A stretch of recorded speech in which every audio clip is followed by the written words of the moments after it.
This video is brought to you by John Robson Guitar Tuition. If you enjoy the content, please consider supporting the channel by enrolling on a course, purchasing some guitar lessons or a t-shirt, or you can join my Patreon. Now, on with the show. Hello chaps, welcome once again to John Robson Guitar Tuition. As always, I do hope you're well. Okay, it's Tuesday, which means it's Top 5 Tuesday, where I run down the top 5 things in a particular category based on, well, my opinions, I guess.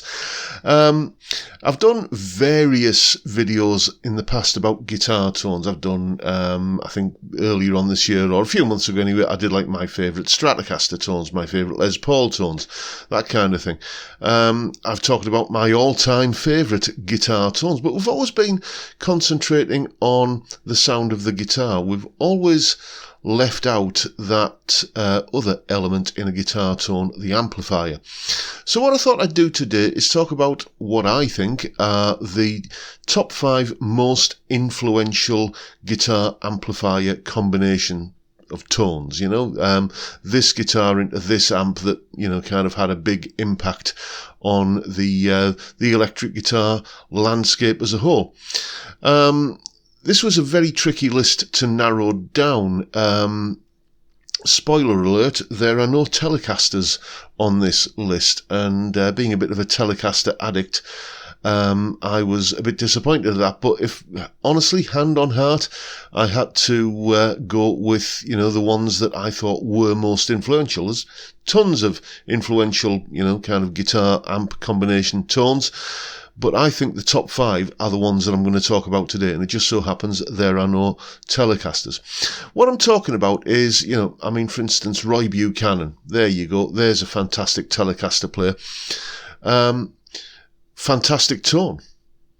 But how many other guitarists sounded like Roy Buchanan? You know, how many people do you think, oh yeah, well, he's obviously, you know, kind of going for that Roy Buchanan tone? Do you see what I mean?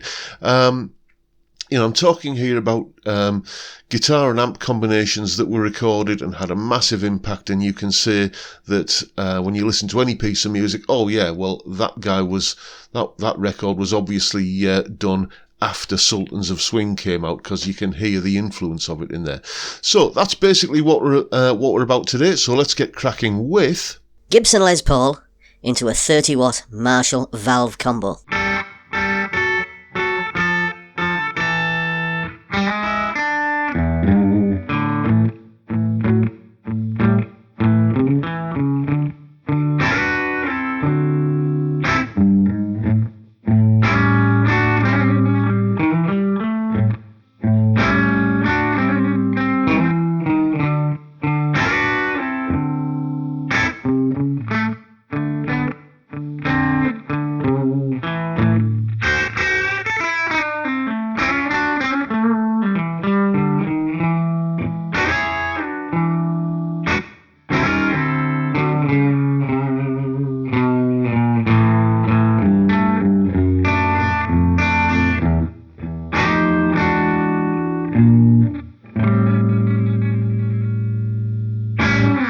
Yes, indeed. A Gibson Les Paul into a Marshall 30-watt valve combo. Now, I didn't have either of those to hand here, so throughout this video, I'm just using the nearest equivalents I can put my hands on. What we're talking about, obviously, is the tone that Eric Clapton got on the John Mayall and the Blues Breakers' famous Beano album. It was, I think it's fair to say that that was the origin of what we would call, possibly the origin of what we would call an overdriven guitar tone. People had had overdriven tones or distorted or fuzzy tones before this, you know, Link Wray, for instance, slashing the speaker cone on his amp for that track, The Rumble. And, you know, times when, even if you listen to some Shadows, Hank Marvin stuff, you can hear on some of those, you know, recordings that the amp is starting to sizzle a little bit, but it's not an integral part of the tone. That's not, you know, that's a byproduct of what was going on. Eric, for his tone on this Beano album, you know, really wanted that kind of ballsy, gritty, furry around the edges, Gibson into a Marshall, into a cooking Marshall kind of tone. And, well, if we're talking about influential tones, I mean, this is the granddaddy of them all, isn't it? Les Paul into a Marshall, turning into overdrive. How many times has that been used? So there you go. That would be my first choice on the list, a Les Paul into a Marshall Bluesbreaker combo. Next. Hot-rodded Strat style guitar into an overdriven Marshall Plexi.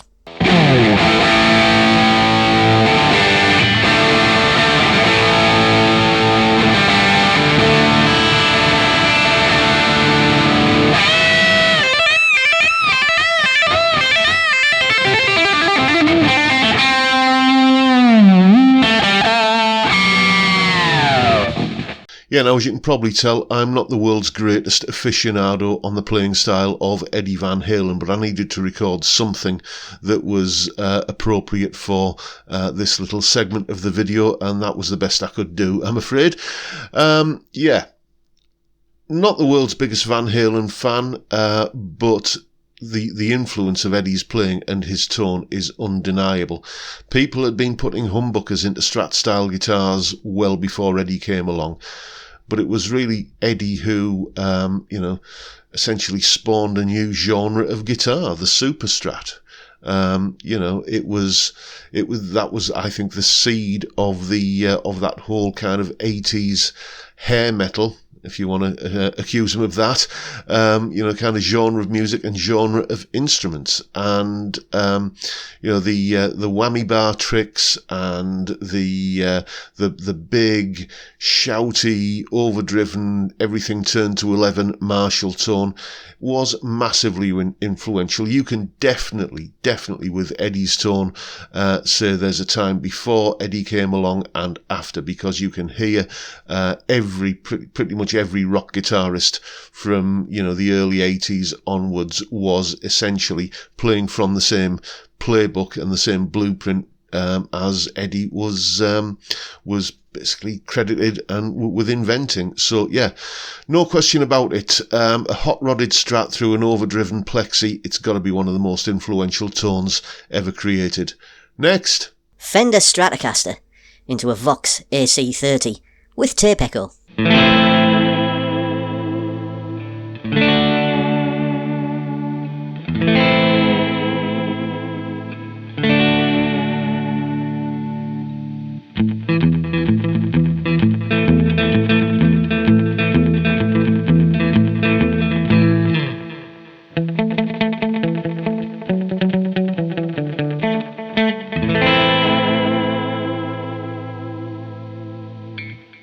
And to the other end of the spectrum, this tone was certainly influential on me. We're talking, of course, about Hank Marvin and his glorious tone on those early Shadows tunes. This was very influential on me, at least, because it was, as I've said many times in many videos, Apache was the tune that made me realise music could make you feel all warm and fuzzy inside. I heard it as a toddler, and before then, music was just the wheels on the bus go round and round, or that kind of stuff. So, this was the first time I really kind of fell in love with music hearing this track when I was very, very, very young. And, the number of people who claim to have started playing the guitar because of Hank. I believe Eric Clapton, was very influential. You wouldn't kind of think of Eric as being, that influenced by Hank Marvin, but according to the interviews, that is the case. And countless other guitarists, and countless, you just go and look and see how many, threads there are on guitar forums about getting the ultimate Hank tone, the correct style of echo, and whereabouts does he pick, and, is it over the bridge pickup or is it over the neck pickup, and which pickup does he use, and what's the settings for the echo, and so on and so on. His tone had a massive impact, on the guitar landscape. It was what made, I think, being a lead guitarist a cool thing to be. So there you go. That's why that one's on the list. Hank Marvin's tone with the Shadows. Next. Fender Stratocaster into a Fender Vibrolux amp.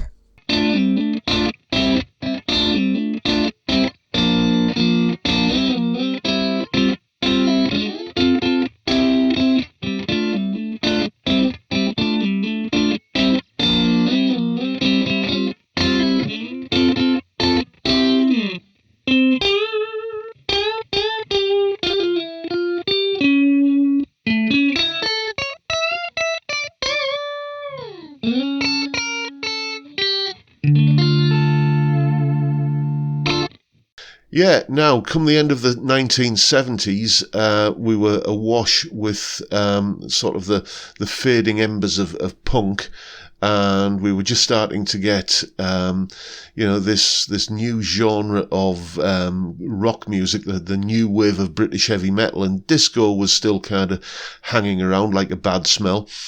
But there was something else happening. This little gritty, laid-back blues rock band with clean guitar tones were, kind of becoming quite the big thing. I am, of course, referring to Dire Straits, in case you hadn't guessed that from my ham-fisted Knopflerisms in that little intro piece there.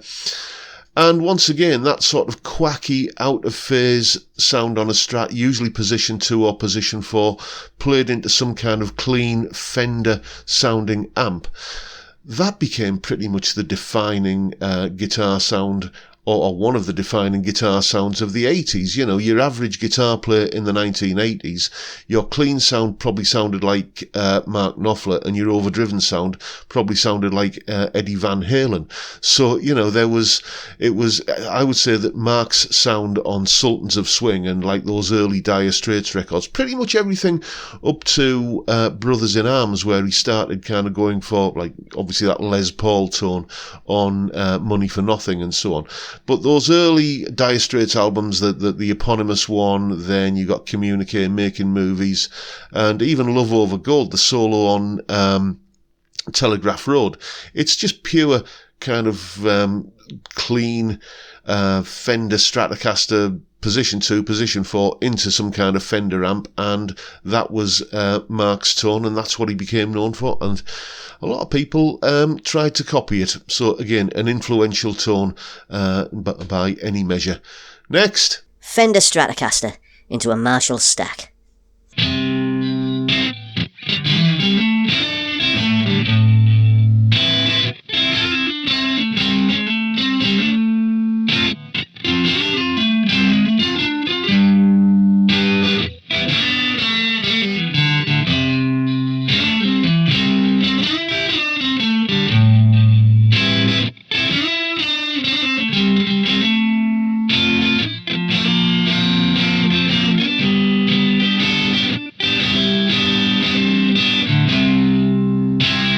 Yeah, we're talking about Strats again. It's possibly a mark of, the guitar itself, really, that it crops up on a list of the 5 most influential tones. But Jimi Hendrix, obviously. Without Jimmy, you wouldn't have had so many players, and especially, I'm not talking about the thing that the kind of idea of Jimi Hendrix that I kind of grew up kind of learning about, which was why I never really got into Jimi Hendrix in the first place for many years. Whenever Jimmy was talked about in, on TV or anything like that, it was always just this wild man smashing a Stratocaster and setting fire to it. And people were accompanying this kind of footage with words like genius and far-sighted, and I thought, really? But when you finally do get into it and you start hearing the lyrical quality of his playing on, Wind Cries Mary, Little Wing, Crosstown Traffic, and just so many songs. You start to say, okay, yeah. And without tracks like those, and without Jimmy's kind of iconic, I think, rhythm stroke lead playing, you wouldn't have had Stevie Ray Vaughan. You wouldn't have had Kenny Wayne Shepherd. You certainly wouldn't have had John Frusciante. So many players. John Mayer, there's another one. So many players that just kind of took that style and ran with it and developed it into, their own thing. I'm not saying these people are copyists. They took what Jimmy gave them and created something new and interesting with it. But it all kind of traces back to what Jimmy was doing with his white Fender Stratocaster into a Marshall head into a couple of 4x12 cabinets. Massively influential tone. And, all the kind of crazy stuff that Jimmy used to do, while I wasn't a fan of that, without Jimmy's kind of wild man antics, would you have had Van Halen's Eruption? Who knows? So massively influential in many ways, and that is the final one on the list today, folks. If you've got your own idea of, what are the most influential guitar tones ever recorded, bear in mind we're talking about things here, not necessarily your favourite guitar tones, because as I said, I mentioned Van Halen. I'm not the world's biggest Van Halen fan, but I can't deny his influence. So if you've got your own ideas of which guitar tones are massively influential, and if I've missed any off the list here today, please feel free to give me a telling off in the comments. Most people are, kind of quite fond of doing that from time to time. And that is pretty much it for today, folks. I hope you've enjoyed the video and found it useful and entertaining in some small way. That is, after all, the point of doing all of this kind of stuff. And if that's the case, please hit the subscribe button and the notification bell if you haven't already done so. And why not give me a like while you're at it? Don't forget the live stream, Friday, 5 p.m. UK time. We drink beer. We talk about guitars. We talk about music and many other things besides. What a great way to kick off the weekend. I'd love to see you there if you can make it. But for now, I'll bid you all a good day and say thank you so much for watching. Thank you for your time. Look after yourselves, folks. Stay well, stay safe, and above all, stay sane. Bye for now.